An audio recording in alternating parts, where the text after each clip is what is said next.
Stephen Luoni is the director of the UACDC, where he is the Stephen L. Anderson Chair in Architecture and Urban Studies and a distinguished professor of architecture. Under his direction since 2003, UACDC's design and research have won more than 170 awards, including Progressive Architecture Awards, American Institute of Architects Honors Awards for Regional and Urban Design, Charter Awards from the Congress for the New Urbanism, American Society of Landscape Architecture Awards, Environmental Design Research Association Awards, American Architecture Awards, and Holcim Awards, all for urban design, research, and education. His work at UACDC specializes in interdisciplinary public works projects combining landscape, urban, and architectural design. Current work includes scenario planning that addresses municipal transit infrastructure and urban food production, pocket housing development, neighborhood revitalization, and highway corridor development. Luoni directed production of the Center's award-winning book, Low Impact Development, a Design Manual for Urban Areas. His work has been published in Oz, Architectural Record, Landscape Architecture, Progressive Architecture, Architect Places, L'Architecture d'aujourd'hui, Progressive Planning, International New Architecture, and Public Art Review. In addition to being appointed a 2012 Ford Fellow by United States Artists, he regularly serves as a resource team member and host for the Mayor's Institute on City Design. Luoni has a Bachelor of Science in Architecture from Ohio State University and a Master of Architecture from Yale University. And you're very welcome. We really appreciate you making the time to come and chat with us today. And yeah, I'll hand things over to you. Thanks, Steve. Great. Thanks for having me, Laura. And thanks for your interest in our work. I'll start sharing the screen. Can everyone see that? Thank you. Great. So, yeah, I just want to say a couple words about who we are at the University of Arkansas Community Design Center before I talk about New Beginnings, the transition village for the homeless. The UACDC is probably one of 3 or 4 teaching design centers in schools of architecture in the United States, the others being the University of Minnesota, Kent State, MIT, and Yale. We have our own center on the downtown square with a full-time staff, architects, urban designers, sometimes landscape architects. And we have a 12-month cycle of work. Students work on about 50% of that work. And our mission is to promote creative development in Arkansas through combined design, education, and research solutions.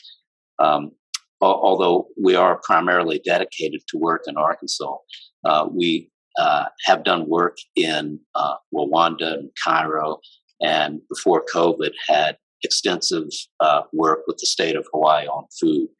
I should say we are by no means experts on housing. Housing is one of our research and design interest areas. The other is transportation, agricultural urbanism, context-sensitive street design, watershed urbanism, wood, or what we call arboreal urbanism, and big box development. So we've been working on New Beginnings for 4 years, and typically we're not just solving for projects, but our design center is also solving for policy and best practices, and that's what I'll talk about today. So, you know, the center's direction is a public interest center. So with staff and students and faculty, we're solving for local challenges, which we think have a currency at the national and international level. There we go. What I want to focus on with this transition homeless village is the intersection between formality and informality. There's a lot to be said for informality. It's also a problem. You see here the typical tent cities, which we have a lot of in Fayetteville, Arkansas. This is our home community. Keeping in mind that in the U.S. about 1% of the population at any one time is homeless. probably half of that is unsheltered. So in a population of 320 million people, 3.2 million people annually will be homeless, and about half of them will be unsheltered. The other half living in cars or people's couches and itinerant shelters.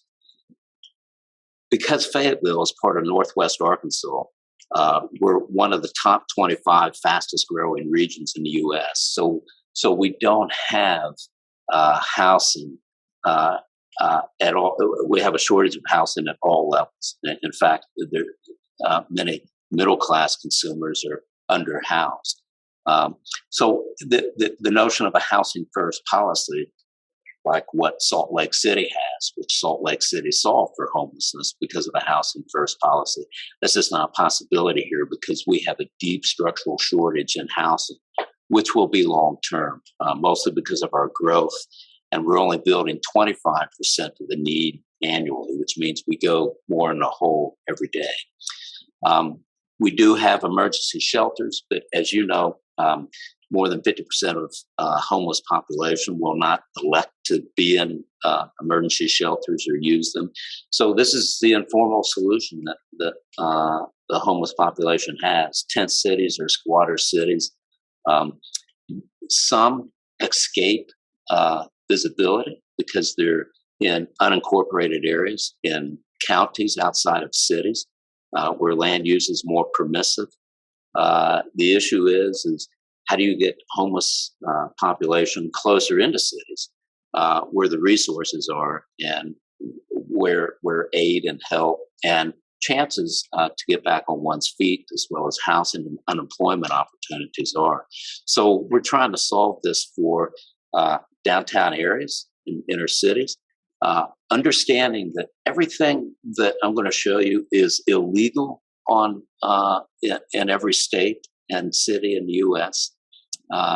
And this is really a story about our work with the city of Fayetteville to get a provisional, temporary, conditional permit, which is a 5-year permit. It's given at the discretion of the city council, knowing that we can't meet the formal codes. And I think that's really important. It's something I'm going to talk about because we'll never be able to solve for homelessness and we'll never even be able to solve for affordable housing with the kind of codes that the U.S. has, and I suspect all of North America has. It's an impossibility because the formal sector has eradicated all the housing, like SRO, single room occupancy, accessory dwelling units, border housing, hotels, long-term hotels that have permanent populations. We've eliminated all those from cities, so we've made homelessness and unaffordability a permanent issue.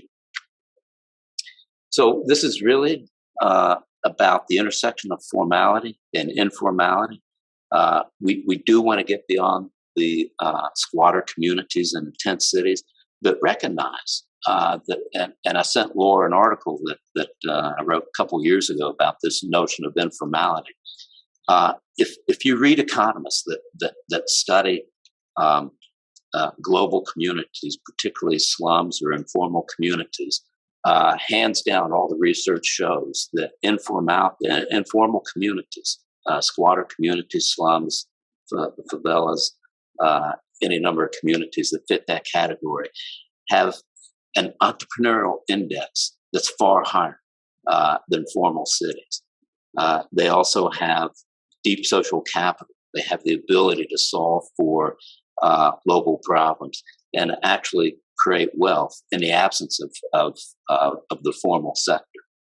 And so this project does not throw aside the informal sector. It tries to create a bridge between informality, the kind of strength that come out of informality, but also to address the kind of nuisance aspects that come out of informality, the kind of unsafe conditions, the unsanitary conditions.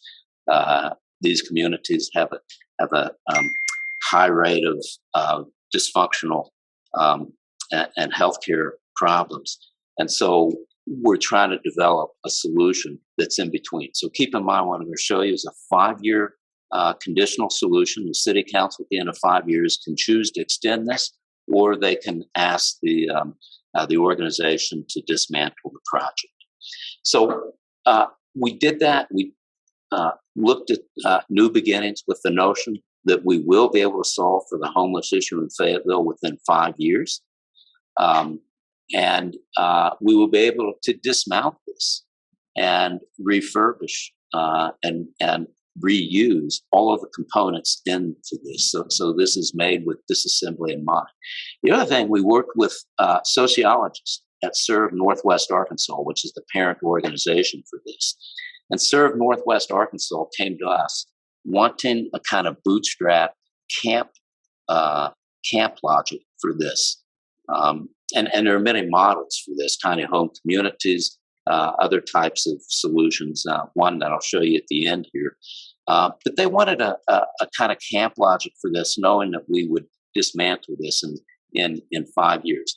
And here's why they wanted a kind of campground notion for this.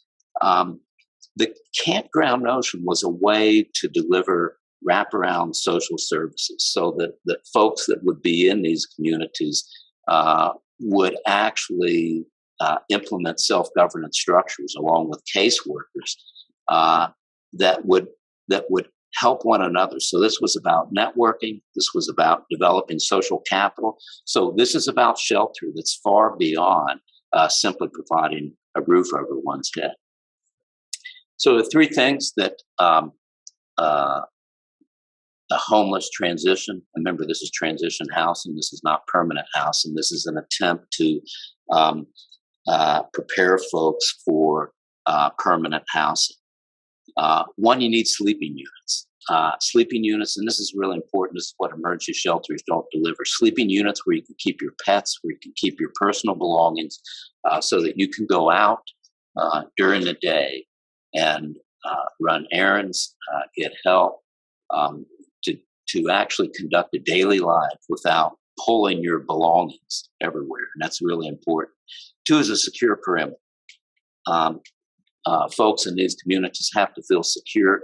Keeping in mind, as you know, homeless populations actually experience the most transgressive, personal transgressions, countless indignities, and criminal acts against them, even in emergency shelters. A high rate of that occurs in emergency shelters. So the notion of security is very important, and the notion of having a kind of demarcated area that one can take charge of as a community. These communities are developed, or this village is developed for about 20 individuals, which is about the threshold for one caseworker. And the third thing is a community porch for shared services. We only deliver heat and cooling and a little bit of electricity in the cabins. The idea is that these sleeping units would not be full service residential units or dwelling units. The sleeping unit would attend the community porch where services like sanitation, waste, food, social services, caseworker, office, internet, those kind of shared infrastructures developed along the community porch. It's also important that these transition villages, as they are developed on the street, have a frontage and have a public face. So this is a part of overcoming the invisibility that typically happens with homeless populations, and actually getting the public involved, getting the public to see of transition village, getting the public to channel resources to the community, but also creating an interface between homeless populations and the public. So it's important to design with a kind of social logic in mind, but also with an aesthetic that signals dignity and a sense of belonging and a right to belong on the public right of way. And so three principles of attendance. One, as I mentioned, this is all prefabricated for disassembly and reuse, not demolition. So every component you see here should have even a higher value once it's reused for other purposes, including remounting another transition village elsewhere. Two, want to codify a pattern language that overcomes the regulatory barriers, and that's what I'll talk about. This is part of our interaction with the city of Fayetteville. And 3 is a shelter-first solution with wraparound social services.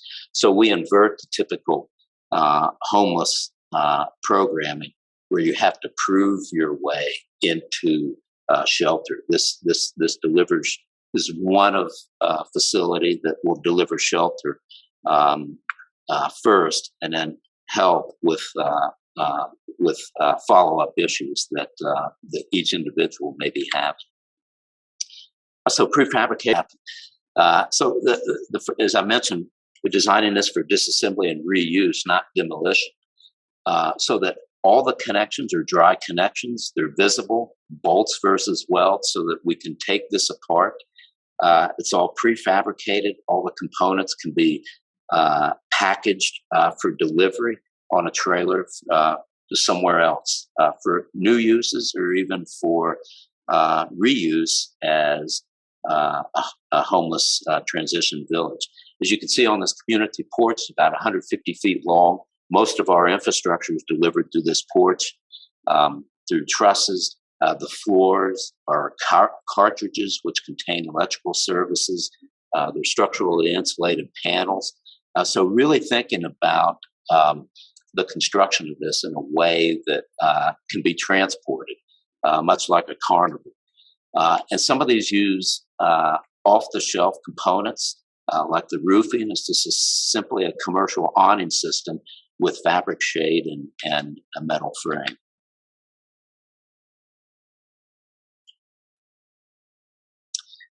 So as I said, the village is designed as if it were a carnival, here today and gone tomorrow, with minimal site disruption and quick setup elsewhere. The other thing that the client wanted us to look at is not only a campground logic, but also a donor logic, where contractors in the area are building the sleeping units and the porches. And also schools and organizations could build sleeping units. So we designed this for, much like Habitat for Humanity, a big part of this is designed for donor time and amateur construction. Kind of foolproof construction using the A-frames, easy to build. As a matter of fact, we had a model A-frame that was built by a high school. And so this would have been relatively inexpensive to build. The total build out of this whole thing was projected to be $800,000. The porch could be adopted by a contractor or a group of contractors in town, and we can plug in warming tents, Arctic warming tents. We could back in bathrooms from a trailer. So this porch was like a kind of plug and play infrastructure where we could attach and modulate services over time. So it could grow over time as funding comes in. Including a community hall, which wouldn't be in the first phase. That would be in a second or third phase as Serve Northwest Arkansas raised funds.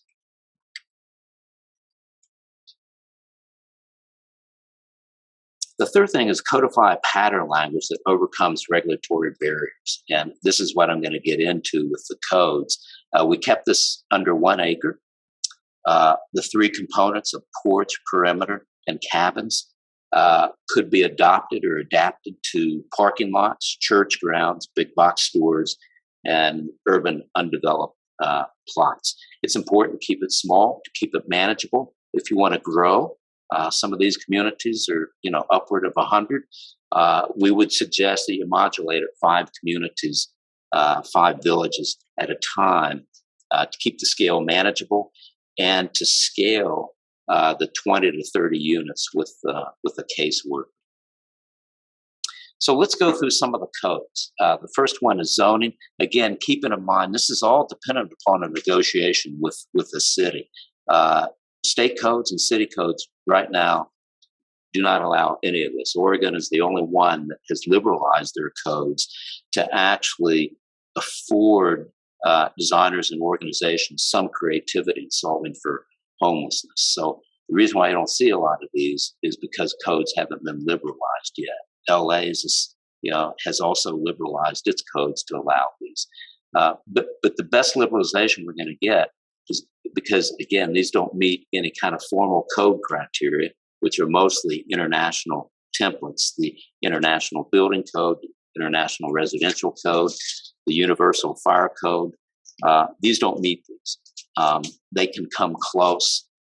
So it really takes a kind of partnership with the authorizing local government to do these, which in our case was the city of Fayetteville. So, we have some quick pointers. Is campground classification helpful? Because a lot of organizations think that by classifying this as a campground, that would be a way of getting around the code. And no, that's not helpful, because land use classifications in cities recognize campgrounds, tiny houses, and RV parks as limited stays.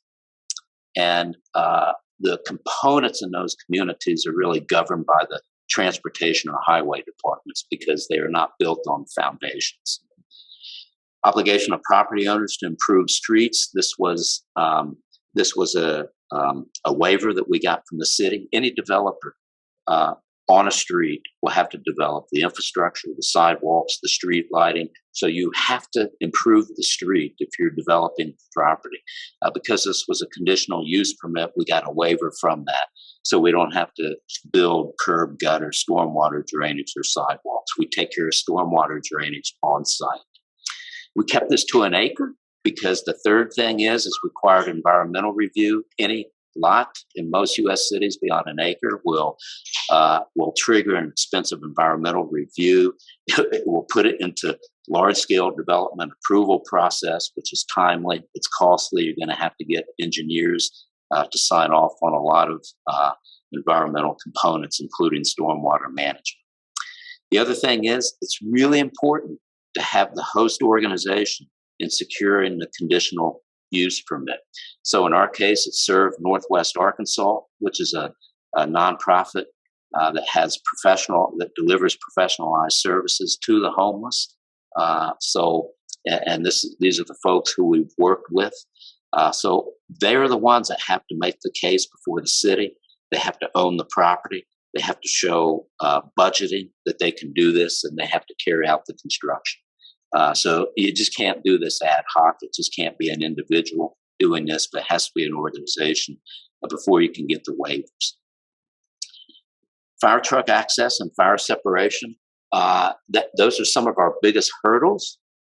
You can work with the city on its land use and even some of its building codes, but fire chiefs are the hardest and toughest components to get around.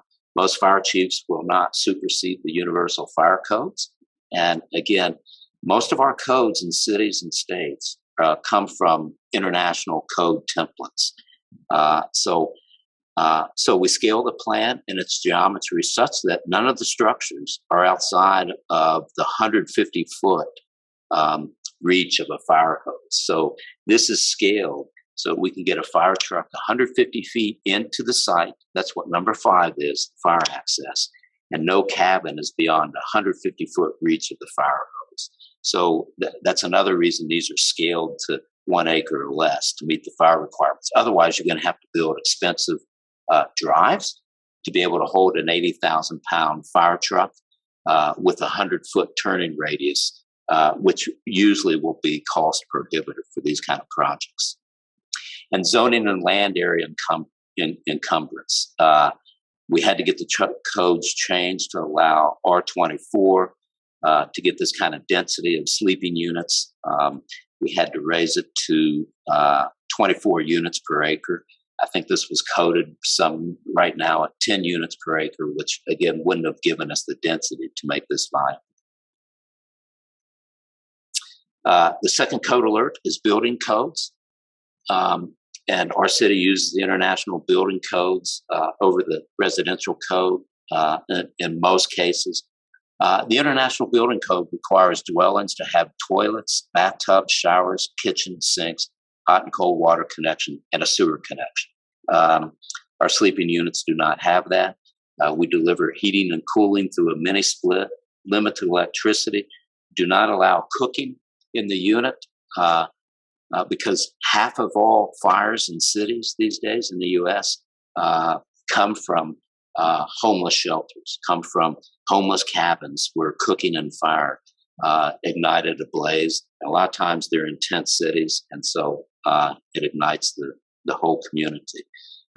We also don't want people, folks, to do everything in the cabin, to become hermits. We wanted to design this community so people are outside of their sleeping unit.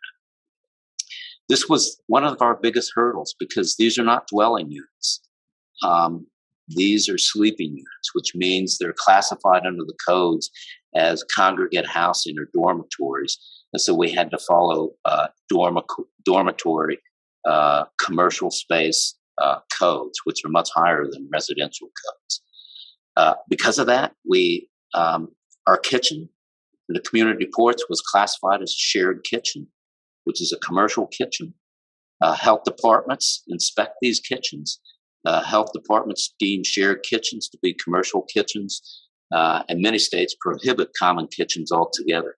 Commercial kitchens, on the other hand, require 3 sinks, a grease trap, which is expensive, and a commercial grade ventilation hood. So all of a sudden, we're into commercial standards for construction. That you won't be able to avoid. So our kitchen had to be delivered at commercial standards. Sanitation is a top concern, so no porta potties. You're not going to be able to individualize sanitation. Sanitation is also the biggest sticking point in which communities, particularly communities that are prone to NIMBYism or not in my backyard, sanitation is the top category by which NIMBYism will be effective. So, we really recommend that you spend your resources on good bathrooms and showers. You require a connection to water supply and sewer or septic. We first recommended septic, but as I'll talk about later, the client with permanent hookup to water, even though this is only a provisional community. And right now, we don't allow composting toilets or gray water recycling system. So the kitchen and toilet and shower area are what are going to be your most costly areas. And that's the one that we created in the community porch. The third code of load is the housing codes. Now, I've already covered this. Trailer or building. If the structure is built on a foundation, then it's a building. If it's on a trailer and axle, then it's a move-on structure, which is covered by highway departments and transportation departments. They're only inspected for utility hookups, whereas buildings are inspected for any number of services that the building has to deliver. So these will be classified as buildings in cities and states. These are sleeping units, as I said.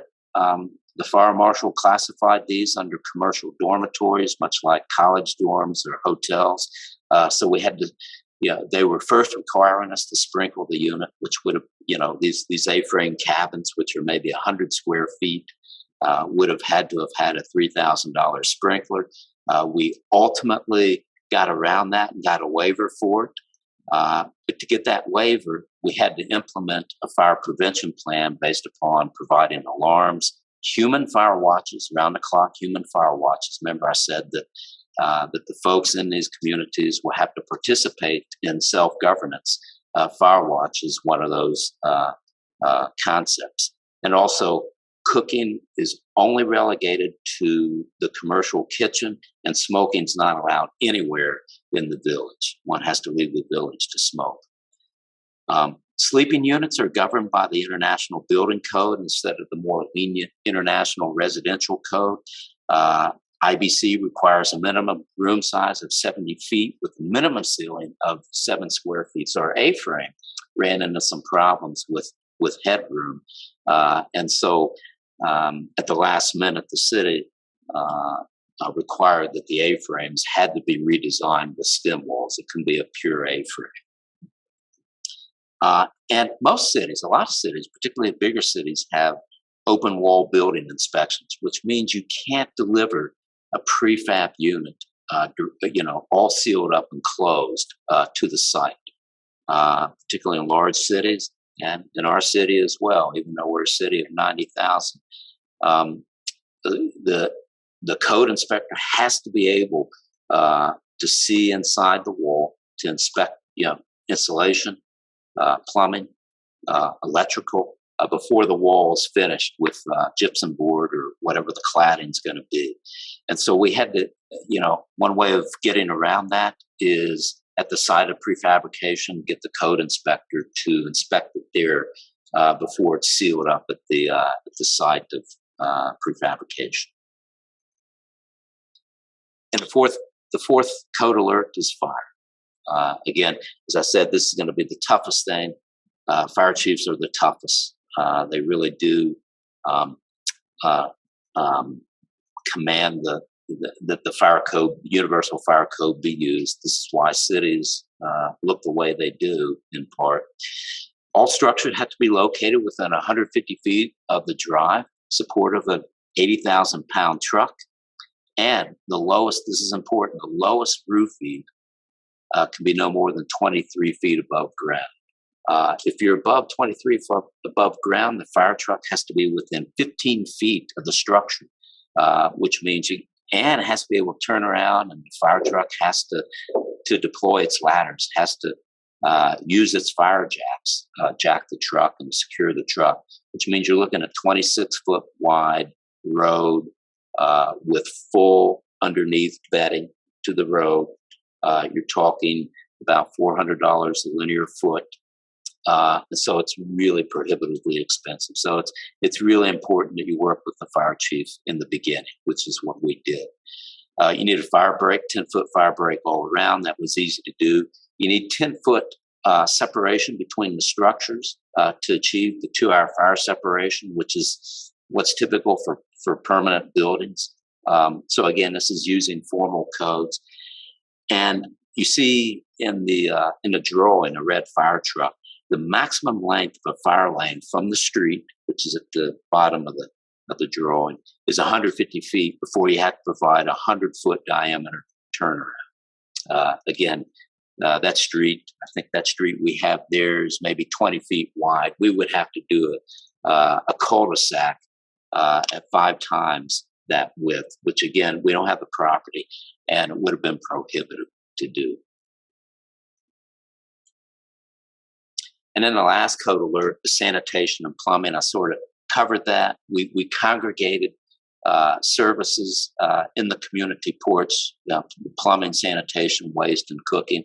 It's more cost effective, but it's also for social reasons, to get residents in the community to network, to work together, to help one another, developing deep social capital through dining, through sharing office space, internet connections. Plenty of port space where you can hang out. We're in a Sunbelt state, so 9 months a year you can use a porch. Sewer or septic is also going to be a big question that everyone's going to have. Because it's a conditional use permit, we suggested septic. We ultimately built a permanent water connection, which was about $750,000 US. So it was very prohibitive. Our cost escalated because of that permanent installment. There is a U.S. law in the books that churches, because of the Religious Use Act of 2000, can do these things regardless of local and state code. So had we put this on a church lot, the city would have been out of the game altogether. So if you want to get around the codes in the U.S., a church can do this without having to go through the city. But most nonprofits that are solving for or delivering homeless solutions are not church-based, even though they may be affiliated. That's not an option for many. As I said, partnering with the sponsoring agent is really important to achieve these conditional use permits, and it's not easy. It took us 2 years to achieve all the permits to get this to happen. And as I mentioned, this is the back of the porch, looking from the cabins where we have community gardens. We have plenty of gathering space, informal, formal, small space, large space. We also have animal kennels so that folks can keep their pets protected while they go out in the city and and live life. But this is really important. As you all know, transitioning out of homelessness is a stepwise process involving more than just obtaining shelter.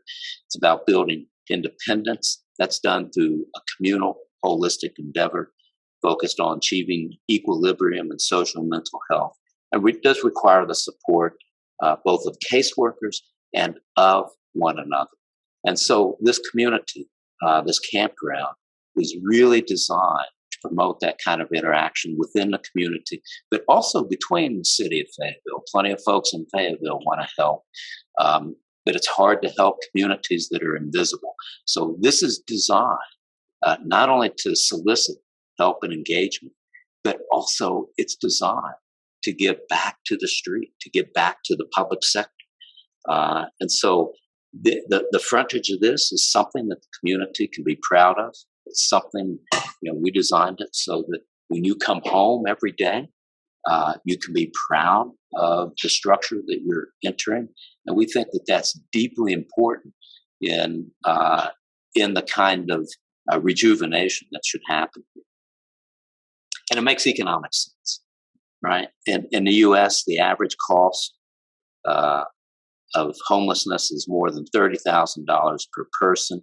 In a city like ours, where we have 800-900 individuals a year that will experience homelessness, over 5 years, that's gonna require $27 million.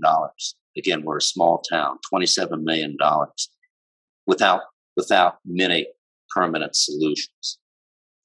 For this transition village, in 5 years, we can provide services for at least 300 people. These are 6-month stays, but they can be as little as a few weeks or a couple months. So we can certainly do well more than 300 if everything goes well. And we can do it at the capital cost of $800,000 plus $100,000 per year for a total over 5 years of $1.3 million compared to $27 million. But that's not what was built. We started this 4 years ago. And this is the reality of nonprofits. Northwest Arkansas just finished New Beginnings. What happened is after we released the design, a big donor stepped in, gave $250,000 to the project, which means instantly a third of the costs were covered. But that donor didn't agree with the camp logic of the design. That it took us 2 years to work out with the city. His brother's a contractor that's used to serving oil fields, and he's basically an excavation contractor. So basically, the design was scrapped. These homeless cabins, which I think are around $7,000-8,000, and there's a company in Seattle that produces these. Were used. The site was flattened, even though this is on a hillside, and there's a lot of erosion that's going to happen. And then you can see at the bottom photo, the community porch was replaced with a trailer for bathrooms and a kitchen. And so certainly shelter is provided, but we would contend that the social aspect and the aesthetic aspects and are one and the same, right? I mean, social is part of an aesthetic intelligence. Social problems are aesthetic problems and vice versa. The social, the ecological, and the aesthetics are tied with one another. And so this is part of great city building. And so what's happening in the rush to solve for homelessness is we're providing shelter, but we're certainly not providing the community. You can see an atomization that's happening here. And so, it's going to be interesting to see to what degree we're able to solve for these kind of complex problems. But this is also the hazard of donor-driven projects. And so I gave Delore an article that we wrote. Everything I discussed is in an article that I wrote 2 years ago with references to some of the legal challenges, with tips on how to negotiate with your government sector. And it is a negotiation with your government sector to realize these kinds of communities. So You can also see the project on our website if you just Google UACDC. And I thank you for your interest in our project. Great. Thank you so much, Steve. That was a great presentation. I'm sure we have lots of questions. I'm just going to pop a link into the chat to the article that Steve mentioned, where you can download it in PDF or a different format. So you have it there, and we'll also include that in information that we send out to our members following. I'm just going to open for questions if anyone would like to ask Steve some questions. It probably would be best if you can use the reactions in the bottom, and you can raise your hand, or just unmute and ask a question. So does anyone have any questions? I'll start the ball rolling. Oh, Lynn's clapping. Yeah, thank you so much, Steve. Like, this was such a great presentation.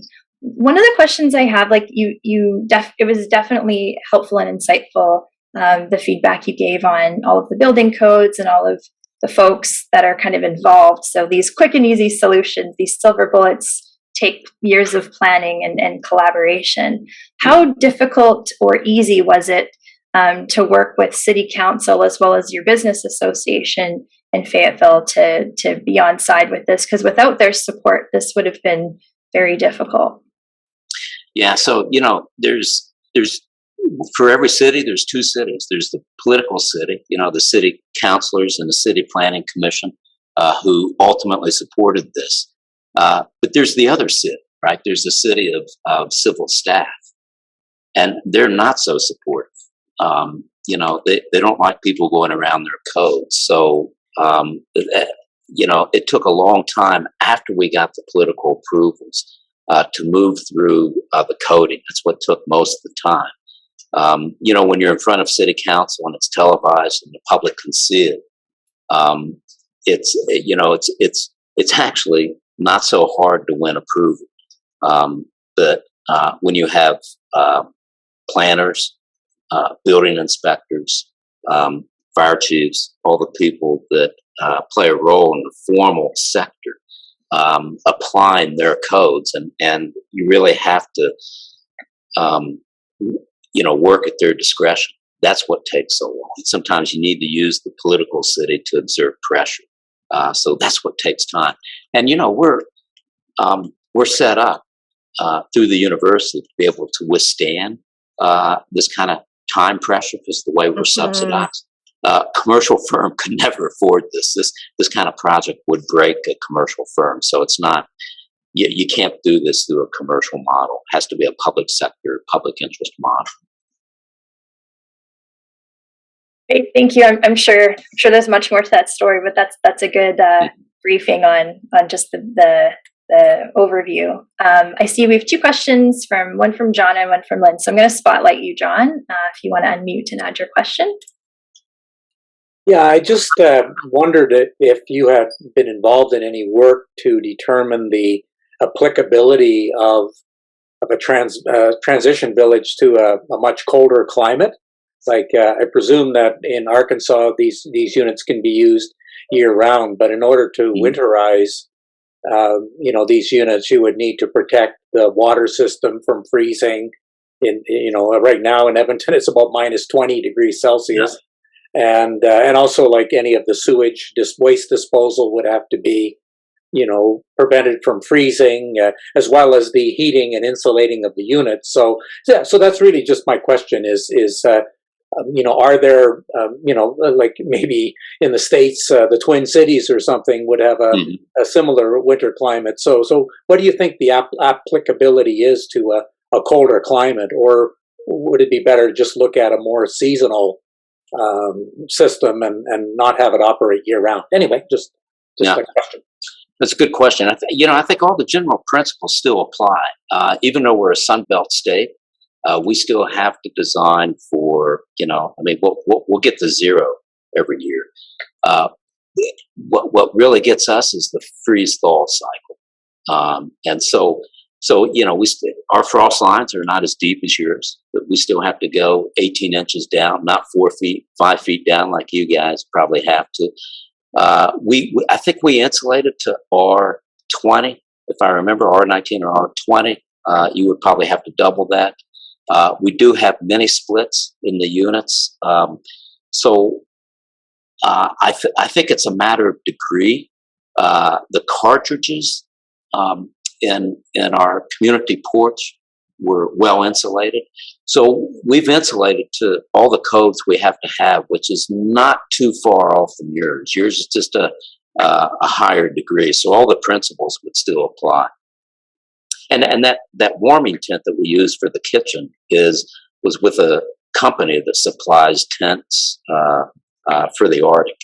So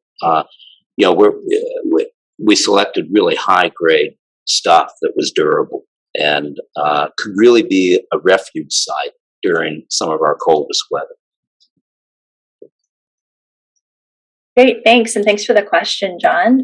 Lynn. First of all, I just want to say that I am really, really impressed with the degree of understanding of the situation that you've presented here, because it's not just a housing solution, it's a community-based solution.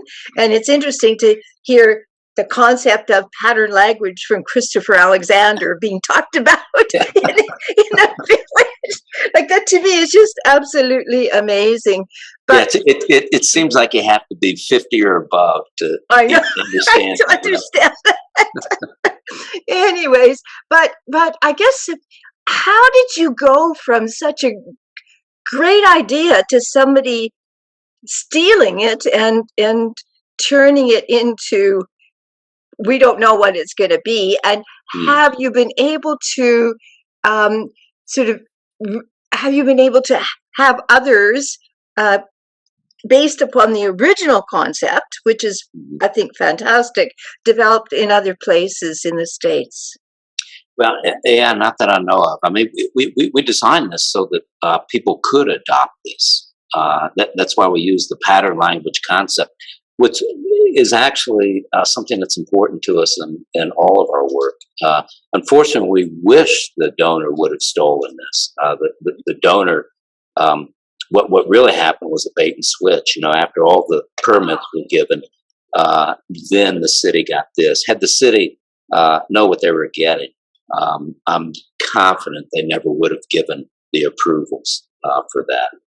We're about a mile from downtown, and I think the city of Fayetteville's pretty concerned about the quality of its public space, of its streets, and I think what they did with our project was reward the kind of effort that went into it, the kind of design thinking, and keep in mind that the one that was built out there was more than twice the budget, almost triple the budget, and the operating costs are quadrupled.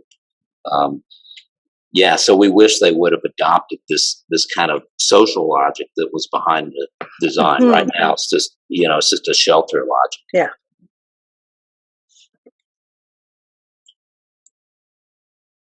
Great, thanks, Lynn. Does anyone else have any other questions? I have a question about accessibility.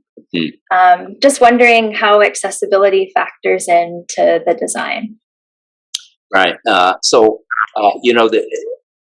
There are stairs on the community porch from the front side, but there's also ADA access from the side if you study the plan. So all this is designed for ADA. So we made this. We even have an ADA cabin. That's, I think, the only one or two cabins that are actually physically linked to the porch. Great, thank you. I did see that. I just wanted to flag it and have you talk about it a little bit. Does anyone else have any other questions?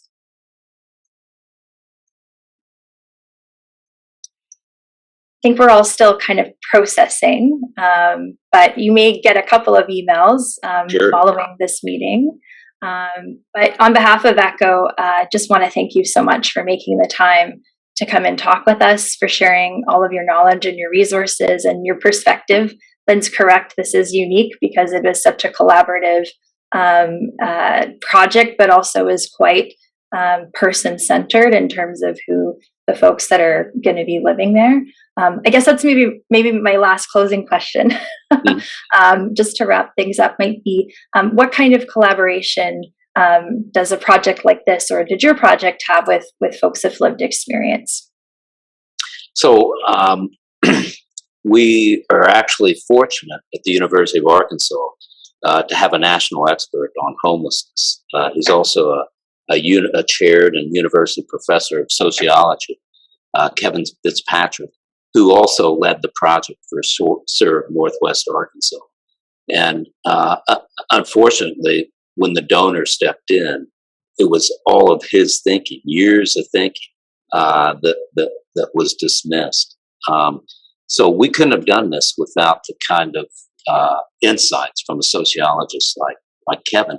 And our center is based upon the model of kind of a metadisciplinary model where we kind of adopt all the literature and the vocabulary of our collaborating partners. And so we really immersed ourselves in the issue of homelessness, again, not just in terms of design, but in terms of the social dimensions of it as well. And if we solve successfully for housing in North America, it's not just for homelessness, but we really need to solve for all grades of housing.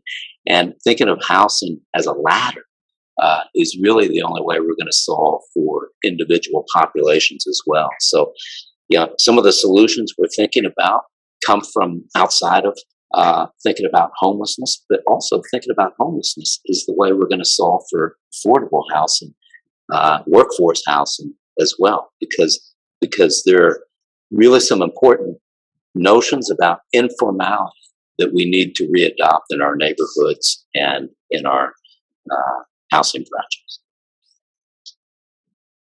Couldn't agree more. That is what makes this project quite unique, just like was already spoken, the language and the approach. I do see that Jeanette has a question, so maybe we'll squeeze one last question in, if that's okay with you, if you have the time. Hi, thank you. My question is, in some of our informal large encampments that we have, and you alluded to this in the beginning, that there is some predatory type behaviors. There's lots of social disorder that goes on within the community itself. We were noticing an increase in gang activity and et cetera. And so we're always trying to figure out a balance with enforcement and having people like caseworkers and outreach respond. And I'm just wondering if you have figured some of that out in your brilliant design. It's just incredible. Thank you for sharing that. Oh, thank you. Well, I mean, that's what motivated this collaboration between Kevin and sociologist and us, because our tent cities in Fayetteville also have a high rate of crime, including murders, and that happened on a site that was owned by the university, so it got the university's attention. And I think the university actually ceded some of that land to serve Northwest Arkansas to build this. And the whole premise of the project, once you have, I mean, we tend to think gates and fences are a bad thing, but as soon as you demarcate an area of like-minded folks, as soon as you start seeing some sort of commitment, some sort of investment, you're not going to see the problems that the downside of informality brings. So I think our project, even the one that got built, is starting to offer a kind of option or another way of thinking than these kind of large tent cities that are happening completely without help from the local sector. And so I think once folks get involved, the nonprofit, the local public government, I think those kind of collaborations are a way to start to put the solution on another path. But right now, if you just let things be as they are, you're going to experience all the downsides, particularly these days, of informality. Thank you. But thank you again so much for coming in and making the time. It was an excellent presentation and leaves much food for thought. So we really appreciate it. Yeah, thank you for having me. And good luck with everything.